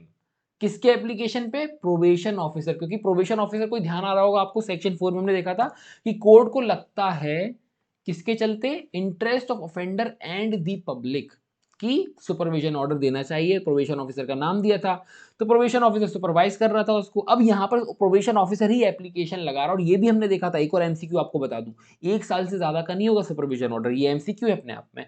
अब दूसरी चीज उन्होंने बोली वहां पर कि जो एप्लीकेशन है यहाँ पर खुद ही प्रोबेशन ऑफिसर देख रहा है, मतलब उसको लग रहा होगा कि हाँ भाई ठीक है सब कोई दिक्कत नहीं है। तो उन्होंने बोला कि अगर ऐसा कोई एप्लीकेशन प्रोबेशन ऑफिसर देता है कि कंडक्ट जो है ऑफेंडर का वो इस तरीके का है कि उसके ऊपर कोई भी सुपरविजन करने की अब जरूरत नहीं है, तो उसको बॉन्ड वगैरह से डिस्चार्ज कर दिया जाएगा जिसमें वो एंटर हुआ है।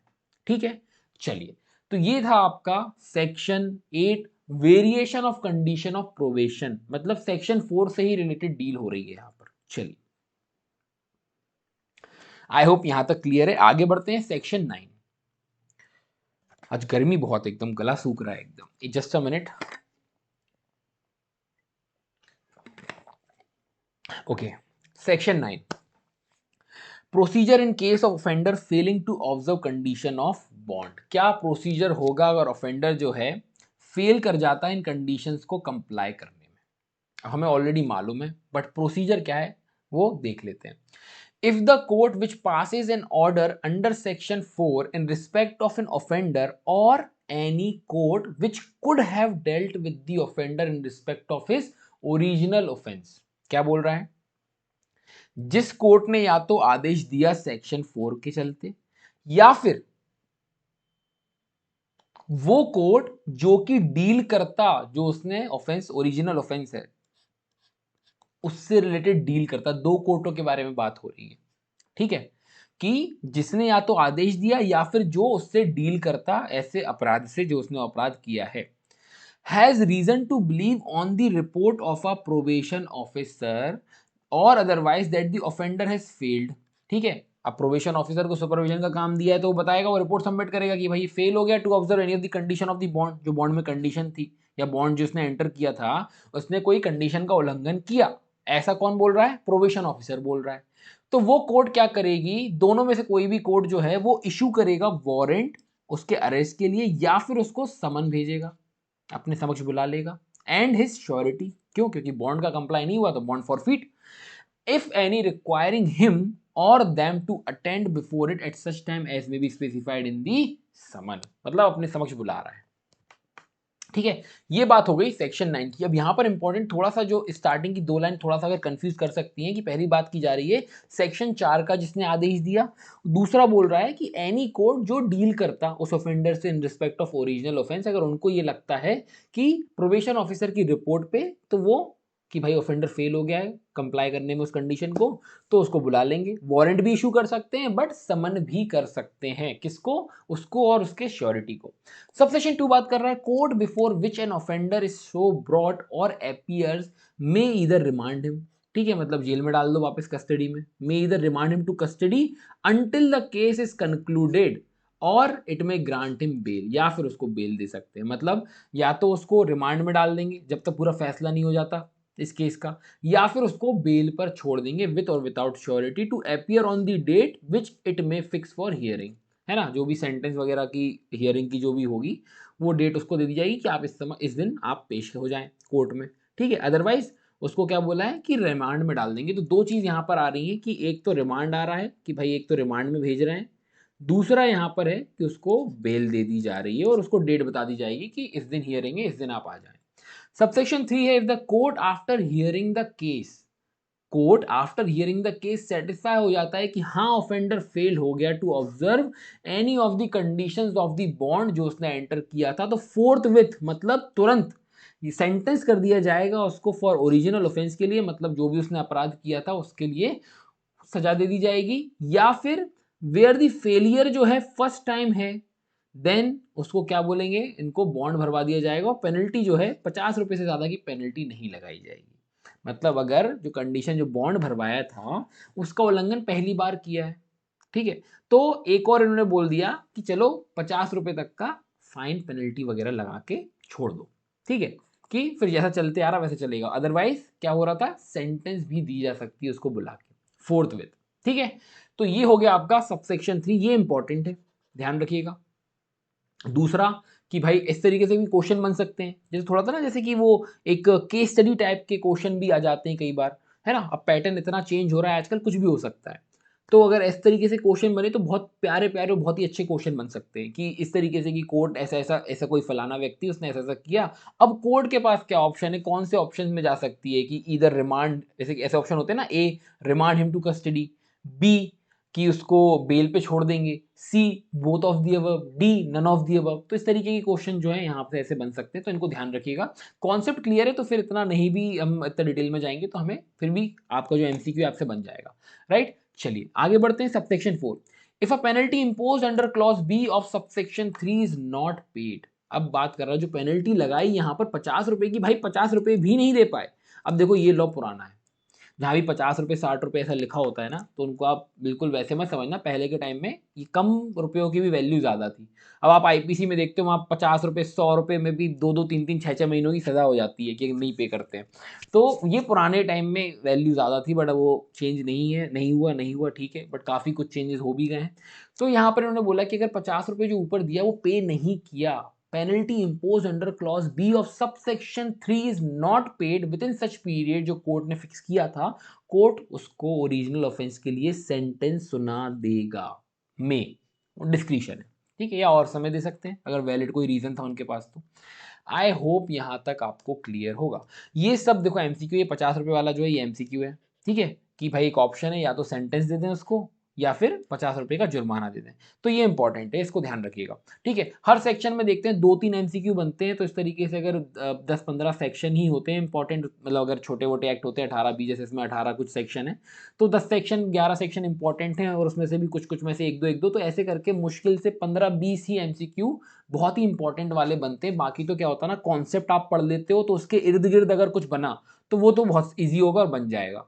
तो बेसिकली इन चीज़ों को जो है थोड़ा सा हाईलाइट कर लें, जहां भी मैं बताऊं आपको कि यहाँ से एमसीक्यू बन सकता है, बस उतना उतना पढ़ लो, काम बन जाएगा, ठीक है। और समय बचा तो फिर वापस से एक बार इसको, आप तो लेक्चर ही पढ़े वापस वापस देख सकते हो, और कभी कभी ऐसा करेंगे कि जब एक बार हमारा पूरा लॉ कंप्लीट हो जाएगा तो 2-2 3-3 एक्ट के जो भी एमसीक्यूज हैं, जो भी जहां जहां से इंपॉर्टेंट चीजें ही रिवाइज करेंगे, सिर्फ और सिर्फ इंपॉर्टेंट सेक्शन, फालतू का नहीं पढ़ेंगे, क्योंकि अभी तो मैं आपको एक एक लाइन बताता हूँ कि ये इसका मतलब, ये इसका मतलब, ये बहुत रेयरली हम कुछ छोड़ते हैं, ठीक है, या फिर हम वो छोड़ते हैं जो ऑलरेडी पढ़ते हुए आ रहे हैं लगातार लगातार, तो वो टाइम वेस्ट है, ठीक है।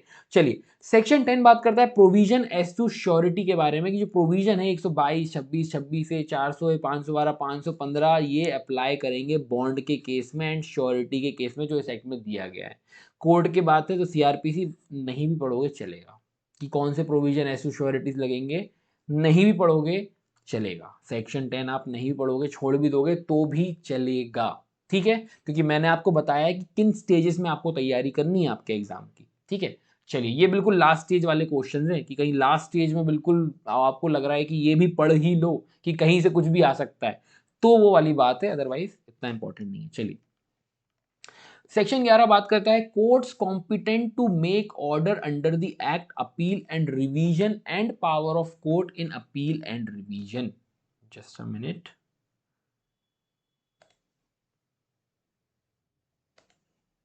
Okay okay. सेक्शन 11 बात करता है court competent to make order under the act, ठीक है, जो कोर्ट कॉम्पिटेंट है इस एक्ट के अंदर ऑर्डर देने के लिए, अपील से रिलेटेड, रिवीजन से related, power of courts in appeal and revision. तो चलिए इसको एक एक करके देखते हैं क्या बात करता है।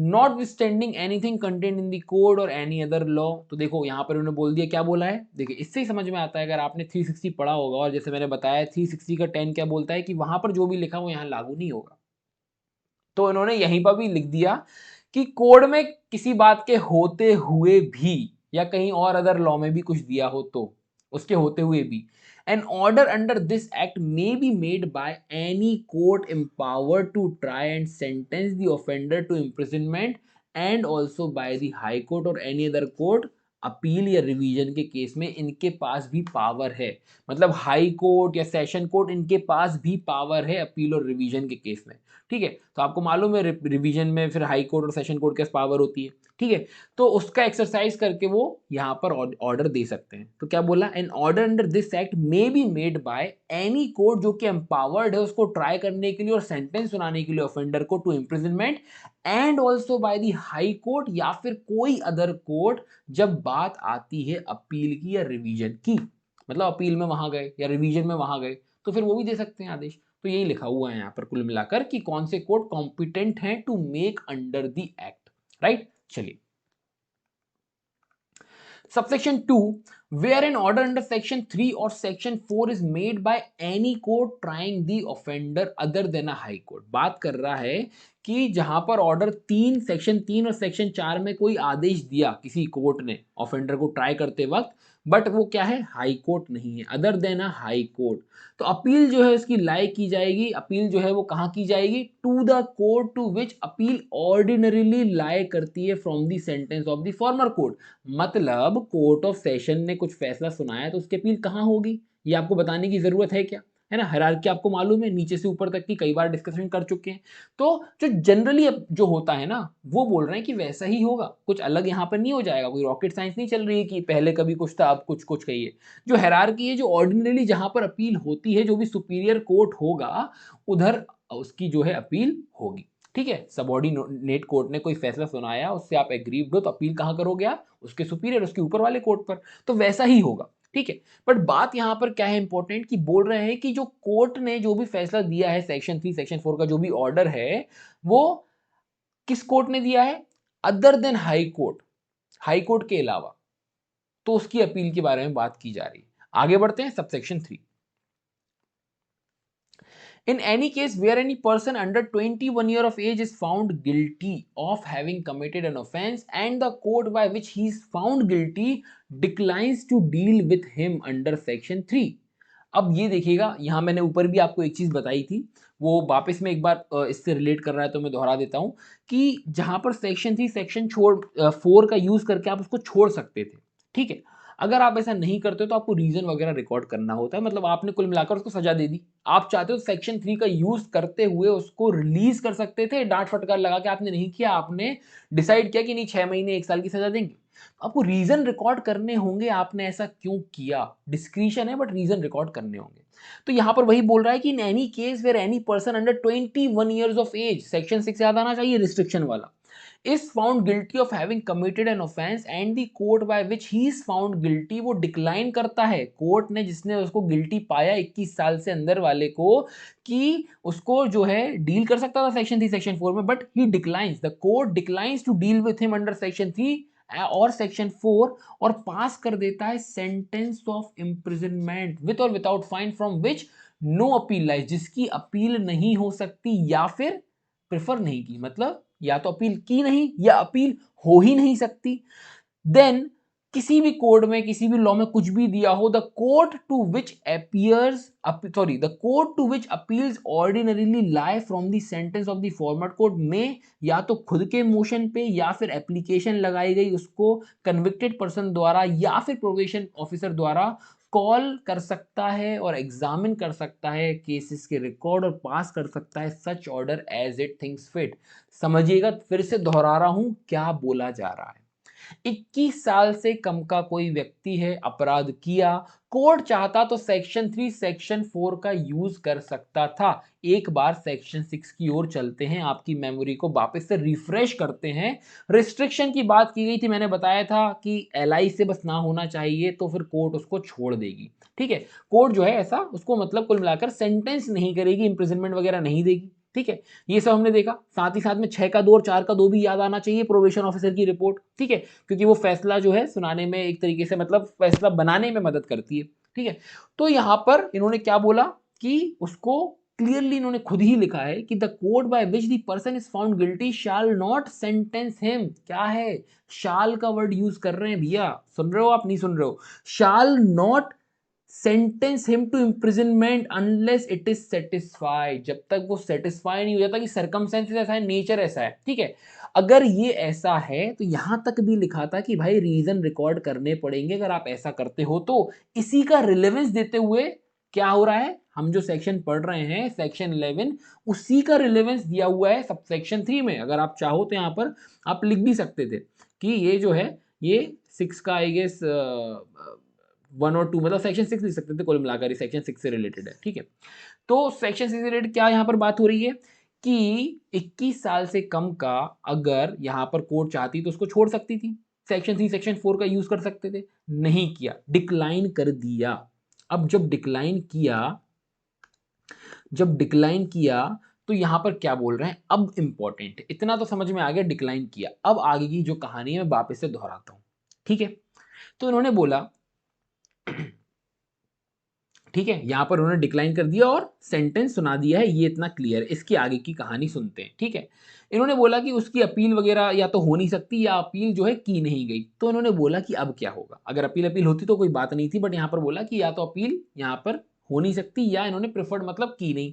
तो इन्होंने बोला कि जब court to which appeal ordinary, मतलब मान के चलो अगर इसकी अपील होती तो जहां ऑर्डिनरी जाती, मतलब कोर्ट ऑफ सेशन ने सुना है फिर तो हाई कोर्ट को जाती, तो जो ऑर्डिनरली जहां पर अपील लाए करती, ठीक है, from the sentence of former court, तो या तो either of its own motion, या तो खुद के मोशन पे, या फिर एप्लीकेशन लगाया कन्विक्टेड पर्सन ने या प्रोबेशन ऑफिसर ने, वो क्या कर सकता है, जो हाई कोर्ट है, अगर हम इसको एग्जाम्पल की तरह लेते हैं तो वो एग्जामिन वगैरह करेगा, रिकॉर्ड्स जो है केस के वो मंगा लेगा, और जो उसको ठीक लगता है वैसा फैसला सुना देगा।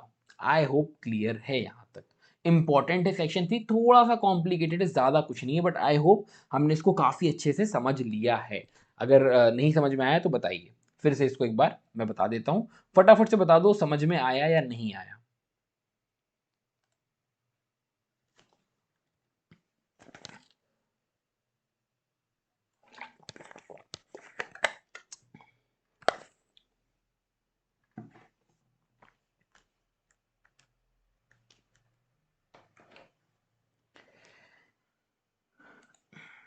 चलिए अब बताइएगा, आगे बढ़ते हैं।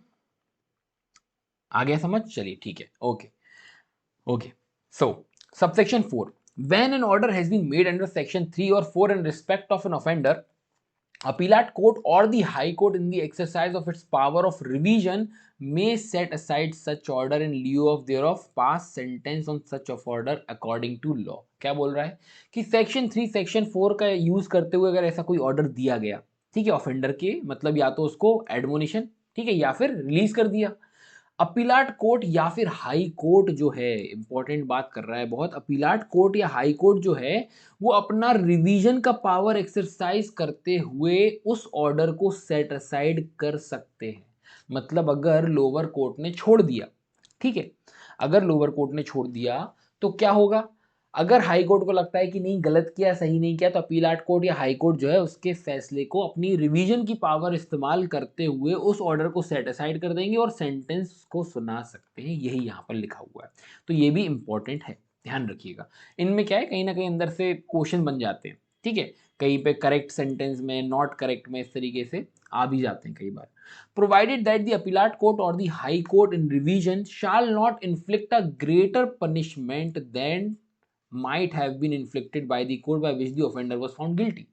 मतलब कि जो कोर्ट, जैसे सपोज करो, देखो हमने आपने पढ़ा होगा कि सबकी जो है पनिशमेंट देने की अलग अलग शक्ति है, ठीक है, अलग अलग पावर्स है उनके पास। कोई डेथ की दे सकता है, कोई डेथ की नहीं दे सकता है, कोई 5 साल, कोई 10 साल, कोई 7 साल, अलग अलग आपने पढ़े होंगे, ठीक है। तो यहाँ पर क्या बोल रहे हैं कि जैसे मान के चलो ये जो अगर कोई जज साहब थे वो 5 साल की सजा दे सकते थे, ठीक है, या फिर हम कोर्ट ऑफ सेशन का ले लो, कोर्ट ऑफ सेशन का ले लो या कुछ भी ले लो। मतलब कुल मिलाकर यहाँ बोला जा रहा है कि अगर कोई व्यक्ति है जो 10 साल की सजा दे सकता था, कोई कोर्ट है, ठीक है, अगर ये 10 साल की सजा दे सकता था और अब हाई कोर्ट, इसने क्या किया था, इसने तो सेक्शन 3 सेक्शन 4 का इस्तेमाल करते उसको रिलीज कर दिया। बट ये बात हाई कोर्ट को नहीं जमी, हाई कोर्ट ने बुलाया और सेंटेंस सुना दी। अब हाई कोर्ट तो डेथ भी दे सकता है, तो क्या हाई कोर्ट डेथ दे दे? नहीं, यहां पर इन्होंने लिखा कि जितना ये वाला जो कोर्ट था ना, जो भी कोर्ट था, कोर्ट ऑफ सेशन हो या कोई और हो, ठीक है, ये जितना दे सकता था ये हाई कोर्ट उतनी ही सजा दे सकता है। देखो क्या लिखा है, इसको एक बार पढ़ते हैं। प्रोवाइडेड दैट अपीलाट कोर्ट और the high court in revision shall not inflict a greater punishment than might have been inflicted by the court by which the offender was found guilty। जिसने उसको गिल्टी पाया, जिसने उसको दोषी पाया और release किया, वो जितनी सजा दे सकता था उससे ज्यादा ये नहीं दे सकता। कौन नहीं दे सकता? अपीलाट कोर्ट या हाई कोर्ट। इंपॉर्टेंट है, इसको ध्यान रखिएगा, प्रोविजो इंपॉर्टेंट है। तो देखा जाए तो ऑलमोस्ट काफी सेक्शन जो है इंपॉर्टेंट है, इसमें काफी कुछ बातें और एमसीक्यू बन के आ सकते हैं। तो सेक्शन 11 को भी आप इंपॉर्टेंट मार्क कर लें, तो ये इंपॉर्टेंट है सेक्शन 11 भी। 3-4 के बाद जो है अभी तक इंपॉर्टेंट जो है हमने सेक्शन 11 को काफी इंपॉर्टेंट देखा। चलिए आगे बढ़ते हैं। ओके, तो ये आपका सेक्शन 11 कंप्लीट हो गया। सेक्शन 12 बात करता है removal of disqualification attaching to conviction. अब डिस्क्वालिफिकेशन आपको ध्यान आ रहा होगा, एक बार मैंने आप लोगों से क्वेश्चन भी पूछा था और आपने गलत बताया था डिस्क्वालिफिकेशन की, जब मैंने बात की थी वहां पर। ये डिस्क्वालिफिकेशन वही है, आप एग्जाम देते हो, ठीक है, एग्जाम में पूछता है कि क्या आपके ऊपर कोई केस चला, आप जुडिशरी का एग्जाम देते हो तो पूछता नहीं, पूछता कि क्या आपके ऊपर कोई क्रिमिनल चार्जेस या मतलब पहले कभी कुछ केस वगैरह हुआ है, या आपका कोई क्रिमिनल रिकॉर्ड है कि नहीं है, ठीक है। तो अगर होगा कभी कुछ तो आप उस पर टिक करोगे कि हाँ है, या नहीं होगा तो क्या फिर वेरिफिकेशन होता है ना, तो उस चीज में लगता है। तो जो ये है ना, ये डिस्क्वालिफिकेशन को यहाँ पर बात की जा रही है, रिमूवल ऑफ डिस्क्वालिफिकेशन की। आपका आप डिस्क्वालीफाई नहीं हो गया, अगर आप यहाँ पर कन्विक्ट होते हो और आपको सेक्शन 3 सेक्शन 4 का इस्तेमाल करके छोड़ भी दिया, तो ये जो है ना, ये रीजन डिस्क्वालिफिकेशन का नहीं बनेगा। जैसे कि हमने जुवेनाइल जस्टिस एक्ट पढ़ा था 2015, आपको ध्यान आना चाहिए, वहां भी था ये चीज जो मैंने आपसे पूछी थी कि यहाँ पर डिस्क्वालिफिकेशन, सॉरी क्या मतलब है, ठीक है।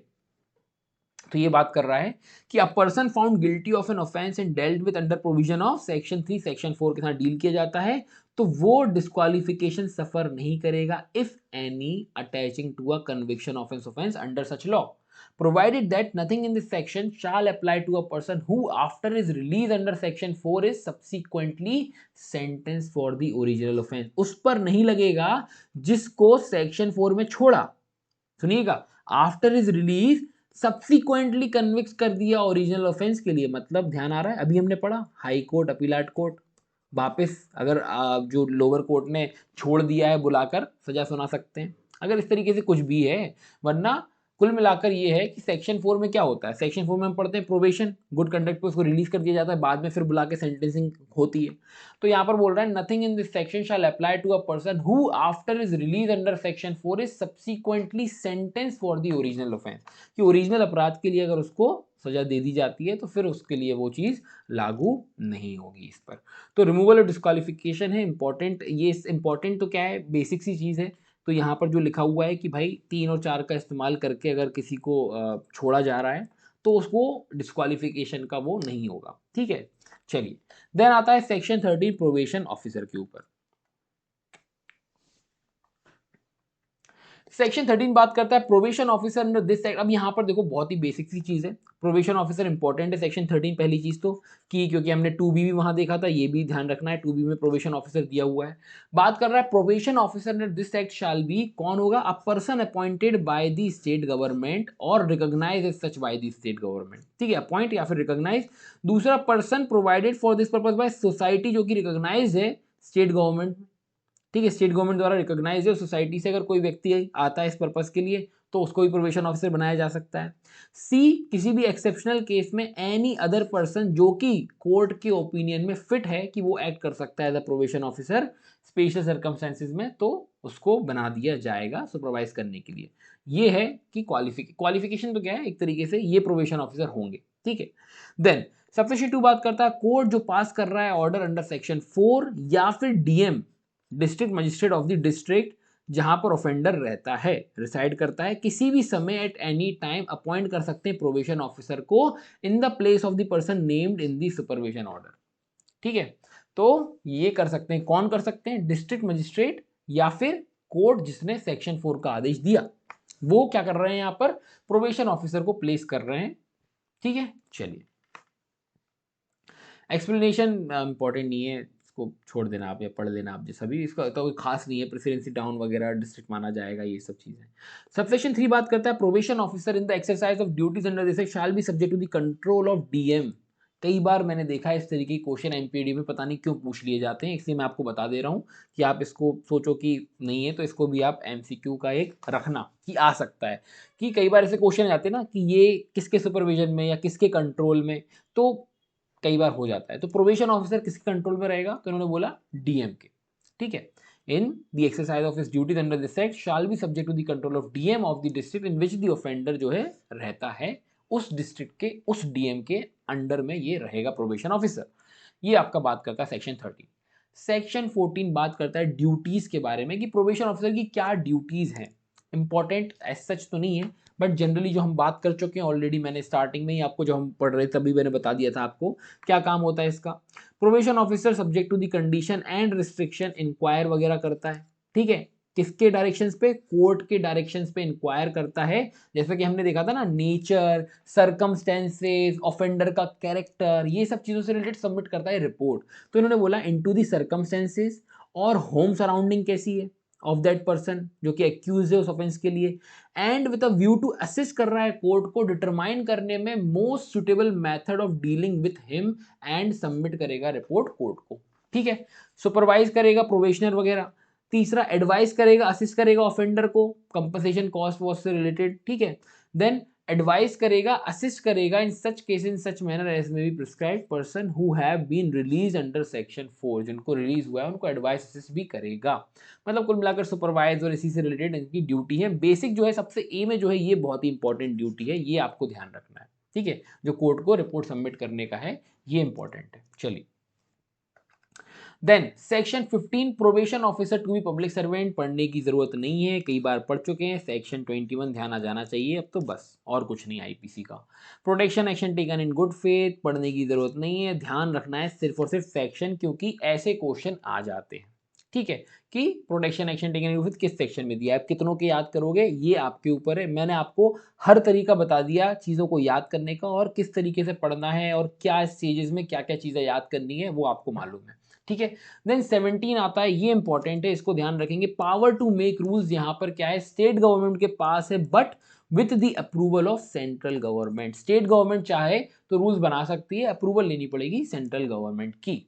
ये यहाँ पर आपका एक्ट जो है 18 और है, सेविंग ऑपरेशन है, और 19 भी आएगा। ओके, तो 18 भी कुछ खास नहीं है, यहाँ पर इन्होंने ये लिखा है कि इस एक्ट में जो भी दिया हुआ है ये अफेक्ट नहीं करेगा प्रोविजन रिफॉर्मेटरी स्कूल के and prevention of corruption act section 5 के सबसेक्शन 2, और यहाँ पर section 31 of reformatory school act को ये जो है कुछ भी, या फिर ऐसे कोई ऑफेंस जुवेनाइल ऑफेंडर या बोस्टल स्कूल से रिलेटेड, उन पर ये अफेक्ट नहीं करेगा ये एक्ट। ठीक है, तो इसी बारे में ये है, एक बार रीड लगा लेना बस, रिफॉर्मेटरी स्कूल और पीसी आपको याद हो जाएगा, और कुछ यहाँ से पढ़ने ऐसा है नहीं। ठीक है, तो ओके, सो यहीं तक था बेसिकली, इंपॉर्टेंट जो था यहीं तक था, और इसके आगे कुछ खास ऐसा इंपॉर्टेंट है नहीं आपका। ये आपका एक्ट जो है पूरा कंप्लीट हो जाता है। ठीक है, प्रोबेशन ऑफेंडर एक्ट, बेसिकली यहाँ से क्वेश्चन कहाँ से बन सकते हैं मैं बता चुका हूँ, वही आपको ध्यान रखना है। मेनली ये प्रोबेशन और एडमोनिशन से रिलेटेड डील करता है। तो सबसे पहले एक बार वापस से एक बार हम देख लेते हैं क्या क्या पढ़ना है, वो आपको मैं बता देता हूँ, बस वही वही आप देख लेना, और कुछ नहीं पढ़ना है एक्स्ट्रा। ठीक है, बेसिकली आपको जो मैं बता रहा हूँ ना, जहाँ से एमसीक्यू बन सकते हैं, उनको बार बार पढ़ना है, बार बार पढ़ना है, कि वो आपके दिमाग में बैठ जाए। उसके बाद तो फिर क्या है, एक बार हम एक्ट पढ़ लेते हैं कुछ जनरली जो हम एक स्टोरी के फॉर्म में पढ़ते हुए आते हैं कि ऐसा होगा, कोर्ट ने ऐसा बोला, वो चीज़ें ध्यान में रह जाती हैं। बट कन्फ्यूजन कहाँ होता है कि 3 महीने की 3 हफ्ते, 6 महीने या 6 हफ्ते, यहाँ पर कन्फ्यूजन होता है। ठीक है, कि 1 साल की 3 साल, है ना, यहाँ कन्फ्यूजन होता है, तो वो चीज़ें दूर रखनी है मेनली। तो हमने देखा सबसे पहले 2B याद रखना है, प्रोबेशन ऑफिसर। ठीक है, उसके बाद हमने सेक्शन 3 वेरी इंपॉर्टेंट, 3 और 4 डायरेक्ट भी पूछा जा सकता है कि एडमोनिशन किस सेक्शन में, प्रोबेशन ऑफ गुड कंडक्ट किस उसमें है। ठीक है, उसके बाद ध्यान रखना है आपको ये 2 साल वाला पॉइंट, जहां जहां मैंने स्टार मार्क करें 2 साल, प्रीवियस कन्विक्शन नहीं होना चाहिए। उसके बाद हमने नीचे देखा कि प्रीवियस कन्विक्शन में, ये बहुत इंपॉर्टेंट एक्सप्लेनेशन है कि प्रीवियस कन्विक्शन में किसको यहाँ पर इन्होंने इंक्लूड किया है, कि कोई भी प्रीवियस ऑर्डर जो इधर भी दिया गया है, मतलब पहले भी ऐसा कोई केस आया था हमने छोड़ दिया, ठीक है, हमने छोड़ दिया था, तो उसको अब वापस से ऐसा कोई तुमने क्राइम किया और तुम आए, तो देखा जाए तो एक तरीके से ये डाउट आ रहा है ना मन में कि पहले तो छोड़ दिया था तो कन्विक्शन कहां हुआ, नहीं, उसको प्रीवियस कन्विक्शन माना गया है एक्सप्लेनेशन में, ये बहुत इंपॉर्टेंट है। ठीक है, तो ये इंपॉर्टेंट हो गया। देन सेक्शन 4 भी ऑटोमेटिकली अपने आप में इंपॉर्टेंट है, तो यहां पर उन्होंने बोला कि डेथ और एलआई वाली सजा नहीं होनी चाहिए। ठीक है, पहला, दूसरा 3 साल से ज्यादा का नहीं होगा ये प्रोविजन पीरियड, मतलब उस तरह में उसको बुला लिया जाएगा। फिर आगे हमने देखा रिपोर्ट की बात हुई, उसके बाद आगे बढ़ जाएं तो 1 साल से ज्यादा का क्या नहीं होगा, सुपरविजन पीरियड नहीं होगा, ये ऑर्डर नहीं होगा, तो ये भी हमने देख लिया, ये भी इंपॉर्टेंट है। बॉन्ड वॉन्ड रिलेटेड तो हमने देख ही चुके हैं, इतना कुछ खास था नहीं, कि वेरिएशन वगैरह हो सकता है, श्योरिटी ये सब आपको मालूम है, बॉन्ड है तो फिर श्योरिटी, और श्योरिटी अगर नहीं मानती तो फिर फ्रेश बॉन्ड भरवाया जाता है, या फिर अगर वो बॉन्ड का कंप्लाई नहीं करेगा तो हमने देखा कि सेंटेंस उसको हो सकता है। ठीक है, सजा उसको दी जाएगी। ठीक है, इसके बाद ये कंपनसेशन कॉस्ट, तो ये कुछ खास नहीं है, मालूम है कि हाँ कंपनसेशन दिया जाएगा अगर आपने किसी का हाथ तोड़ा, पैर तोड़ा, कुछ भी इंजरी लॉस की, और जो प्रोसीडिंग की कॉस्ट है वो वसूली जा सकती है। ठीक है, उसके बाद सेक्शन 6 में हमने देखा रिस्ट्रिक्शन 21 साल से कम का है, एलआई नहीं होना चाहिए। ठीक है, और हमने देखा कि अगर सजा नहीं दी जाएगी, बट अगर दी जाती तो रीजन रिकॉर्ड किए जाएंगे, ये इंपॉर्टेंट चीज़ है। उसके बाद आगे बढ़ जाओ, रिपोर्ट वगैरह तो हमने देखा 6 का 2 4 का 2 दोनों ध्यान रख लेना बिल्कुल, कई बार ऐसे वो हो जाते हैं कि रिपोर्ट कहाँ पर मेंशन है, तो 6 का 2 4 का 2, ये मैंने इसलिए आपको बता दिया 2-3 बार। ठीक है, उसके बाद सेक्शन 7 में रिपोर्ट की बात की जा रही, प्रोबेशन ऑफिसर की, वो कॉन्फिडेंशियल होगी, हाँ ओबीएस टाइप दे दिया जाएगा, और इनको रिपोर्ट जो है उसके सब्सटेंस के बारे में बता दिया जाएगा।